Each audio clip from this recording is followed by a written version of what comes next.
आजकल पंजाब के मुख्तलिफ शहरों में लाहौर समेत सरे फहरिस्त है। लाहौर तो जहाँ भी देखें स्मोक स्मोक स्मोक नज़र आ जाती है। स्मोक है क्या और ये कहाँ से आती है? क्या ये नवंबर में ही निकलती है या पूरा साल रहती है? और इसके अलावा आज हम बात करेंगे कि क्या स्मोक इससे पहले भी किसी दुनिया के किसी मुल्क में रही है और उस पर काबू पाया गया है या वहाँ पर अब भी यही हालात हैं? तो सबसे पहले बात करते हैं जी स्मोक के ऊपर, क्योंकि आज भी लाहौर जो है वो पहले नंबर पे ही है स्मोक के हवाले से। मुल्तान का बड़ा बुरा हाल है, फैसलाबाद का बड़ा बुरा हाल है, पंजाब के मुख्तलिफ शहरों में स्मोक है और मुख्तलिफ इल्ज़ामात दिए जाते हैं। कोई कहता है फसलों की बाक़ियात जलने से, कोई कहता है वो ट्रांसपोर्ट से, कभी कुछ कहा जाता है, कभी कुछ कहा जाता है। तो सबसे इम्पॉर्टेंट चीज़ ये है कि जहाँ से मैं बात शुरू करता हूँ कि क्या स्मोक सिर्फ नवंबर दिसंबर में आती है? तो नहीं जनाब, स्मोक पूरा साल रहती है हमारे माहौल में। लेकिन क्योंकि मौसम इस तरह का होता है कि ये नज़र नहीं आ रही होती, लेकिन हमारी सांसों में उसी तरह जा रही होती है, लेकिन कम मिकदार में होती है। अब यहाँ पर जब नवंबर में मौसम थोड़ा सा शाम के टाइम खुनक होना शुरू होता है, ठंड तो नहीं होती लेकिन थोड़ा सा, तो जो बुखारात होते हैं, जो इसके स्मोक के जो इसको क्या कहेंगे हम, गंदे बुखारात, ये हवा में जमना शुरू हो जाते हैं। और मौसम की तब्दीली के बायस आपको पता है कि नवंबर में दिसंबर में बारिशें भी बहुत कम होती हैं और फिर हवा भी जो है बस सांस लेने जितनी चल रही होती है और ज़्यादा कोई हवाएं भी ज़्यादा नहीं चल रही होती। तो उससे ये होता है कि ये जो स्मोक है ये नज़र आना शुरू हो जाती है, ये इसकी मिकदार बढ़ जाती है। मैं आपको उसमें ये भी बताऊंगा कि इसको काबू कैसे करना है और जिन ममालिक में थी इससे पहले उन्होंने इसको कैसे काबू किया। और फिर यही बात के जमने लगती है, जब फिर उसके बाद फिर स्मोक की बढ़ती है तो स्कूल बंद कर दिए जाते हैं जी, लॉकडाउन कर दिया जाता है और इस तरह के मुख्तलिफ इकदामात से इसको रोकने की कोशिश की जाती है।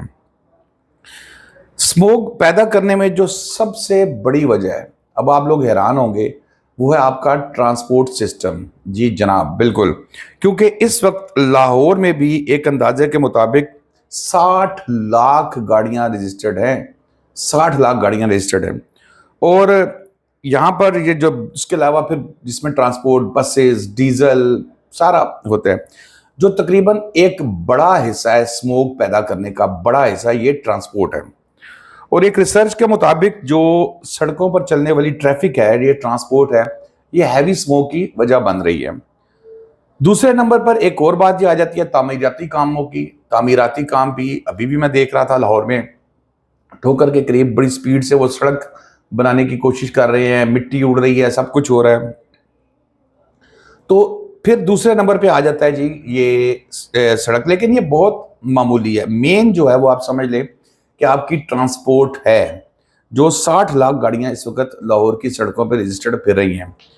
और फसलों की बाकियात जिसकी हम बात करते हैं वो भी इसकी रीजंस में शामिल होती हैं, लेकिन वो बड़ी कम मिकदार में है। लेकिन बहरहाल रीज़न वो भी है, उस पर भी एहतियात होनी चाहिए और उसको भी कंट्रोल करेंगे तो फिर तमाम चीज़ें मिलके एक सिस्टम बनता है। और ट्रांसपोर्ट की मैंने जैसे आपको बात की कि सबसे इम्पॉर्टेंट चीज़ जो है वो इसमें ट्रांसपोर्ट है। गाड़ियां आज भी सड़कों पर दंदनाती फिर रही हैं। 9 मई है, सॉरी 9 मई, फिर मेरे दिमाग में 9 मई आ गई, 9 नवंबर है और इकबाल डे की छुट्टी भी है। लेकिन इसके बावजूद मैं आ रहा था तो मैंने देखा है कि बड़ा ठीक ठाक सड़कों के ऊपर रश उसी तरह दिखाई दे रहा है। अब जैसे मैंने बताया कि अगर 60 लाख गाड़ी में से एक गाड़ी आप अंदाजा करें कि दिन में 1 लीटर पेट्रोल फूंकती है, डीजल फूंकती है, तो उस गाड़ी में इस्तेमाल जो रोज़ाना इस्तेमाल होता है तो वो 1 लीटर भी आप अंदाज़ा कर लें तो कितना हो गया, ये 60 लाख जो है वो लीटर इसको कर लेंगे हम। अच्छा जी, 1 लीटर में कहते हैं जी कि 4 किलो कार्बन डाइऑक्साइड जो है वो निकलती है उसमें से, यानी कि 1 लीटर में से 4 किलो के करीब जो है कार्बन डाइऑक्साइड खारिज होती है और वो इंतहाई जहरीली गैस होती है और वो हवा में रह जाती है। अब पूरा साल गाड़ियां चलती हैं, पूरा साल इसी तरह का सिस्टम होता है, लेकिन जब ये आपको बंदिश हुई हुई है, यानी कि ऊपर से हवा गर्म है, ज़मीन पे से कुछ खुनकी सी आ रही है, कुछ इस तरह को मौलिक चीज़ें हवा में हो जाती हैं, तो ये तमाम चीज़ फिर जो है कार्बन डाइऑक्साइड इंसान की, जानवर की, जो भी सांस लेने वाले हैं उनकी सांसों में जाती है और मुख्तलिफ बीमारियों का जो है वो सबब भी बनती है। इस मौसम में ख़ास तौर पर सांस के और दिल के मरीज जो हैं इनको बहुत ज़्यादा एहतियात, क्योंकि एक कंजक्शन सी हो जाती है, रुकावट सी हो जाती है, सांस नहीं लिया जाता। ये तमाम चीज़ें मैं आपको एक रिसर्च बेस बता रहा हूँ, मैं अपने वनो टेवा नहीं ला रहा। ये वजह है कि हुकूमत बार बार कहती है कि जी वर्क फ्रॉम होम करें, घरों से फालतू ना निकलें, लेकिन हम समझते हैं कि शायद हुकूमत मजाक कर रही है, लो जी साड़ी गड्डी को किड्डा को फर्क पै जाना है। इस तरह की चीज़ें हम घर बैठे हुए सोचते हैं कि चलो यार, चलो बच्चों को खाना खिला रहे हैं, चलो जी पुप्पी की तरफ चले जाएं, चलो जी मासी की तरफ चले जाएं। ये सारी चीज़ें जो है, पुप्पी मासी की तरफ जाना, खाना खिलाना, ये वो चीज़ें होती हैं जो आप एक एक लीटर भी फ्यूल जलाते हैं तो कितनी कार्बन डाइऑक्साइड खारिज होती है। हुकूमत वर्क फ्रॉम होम की बात करती है, हम क्या करते हैं जनाब, वर्क फ्रॉम होम किया, फिर गाड़ी उठाई, फिर निकल गए, फिर घूमने फिरने निकल गए, फिर खाने पीने निकल गए।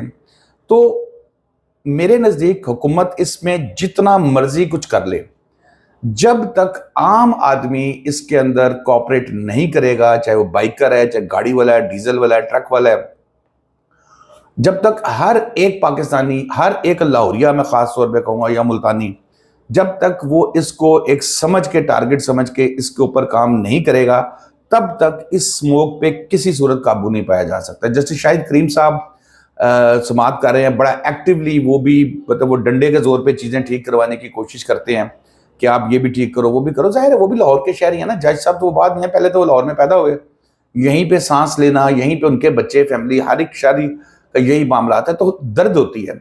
तो इसलिए अवाम के एतमाद के बगैर तो यहाँ पर जनाब जो मर्जी ला के बिठा दे, कुछ भी नहीं होना। जब तक अवाम खुद नहीं सोचेगी कि भाई हमने स्मोक को ख़त्म करना है, और उसका एक तरीका है कि जब लॉकडाउन हो या वर्क फ्रॉम होम हो, तो इसका मतलब है मेरे भाई, वर्क फ्रॉम होम, होम, घर से नहीं निकलना, गैर ज़रूरी नहीं निकलना। अब आप बात करते हैं जी आखिर में कि इससे पहले, अब देखिए हम सारे मलबा डाल देते हैं जी भारत पे, ठीक है, भारत पे भी है, लेकिन दुश्मन की तरफ से कभी ठंडी हवा भी आई है जनाब, दुश्मन की तरफ से हमेशा तत्ती हवा आती है। तो भारत से किसी किस्म की उम्मीद करने से बेहतर है कि हम अपने आप को कम से कम लाहौरिये 2 दिन के लिए, 3 दिन के लिए, जब हुकूमत कहती है, एक सिस्टम के तहत अपने आप को हम वर्क फ्रॉम होम का मतलब वर्क फ्रॉम होम ही करें, बाहर गाड़ी स्टार्ट ही नहीं करनी, ये तय कर लें कि 3 दिन हमने गाड़ी स्टार्ट नहीं करनी। आप यकीन करें कि आपकी स्मोक का लेवल नीचे आना शुरू हो जाएगा। इससे पहले बीजिंग में स्मोक रही, 19वीं सदी में लंदन में बहुत ज़्यादा स्मोक थी, उन्होंने भी, उनके लोगों ने काम किया, क्योंकि ये मसला हुकूमत का नहीं है, ये मसला मेरा आपका और हम सब का है, मिल के इसको हुकूमत के साथ हल करना पड़ेगा। उन्होंने इंडस्ट्रीज़ बाहर निकाल दी, गाड़ी पे लॉकडाउन हुआ तो बहुत सी चीज़ों को कंट्रोल किया, मामलात मतलब उस वक्त ज़ाहिर है उस लेवल के नहीं थे, गाड़ियाँ भी उस वक्त की नहीं इतनी होंगी, लेकिन अब जिस तरह लाहौर में आप मुल्तान रोड पे चले जाएं, फिरोजपुर रोड पे चले जाएं, कड़मस मचा होता है, यकीन करें इतनी बुरी हालत होती है। तो इसको रोकने के लिए मेरे हिसाब से एक हुकूमत का जो काम है वो ये है कि पब्लिक ट्रांसपोर्ट चलाए, और बड़ी स्मूथ किस्म की, बड़ी जो आपको पिक करे छोड़े, वो आपको 3-4 हज़ार गाड़ियाँ लाहौर में मेरे ख्याल है बहुत होंगी जो सिर्फ पब्लिक ट्रांसपोर्ट, अपनी गाड़ी को आप बंद कर दें, अपनी गाड़ियों को आप गैराज में कुछ अरसे के लिए कभी कभी निकालें, फिर स्मोक पे काबू पाया जा सकता है। दोस्तों अब तक के लिए इतना ही, शादाब रियाज को इजाज़त दीजिए, अल्लाह हाफिज़।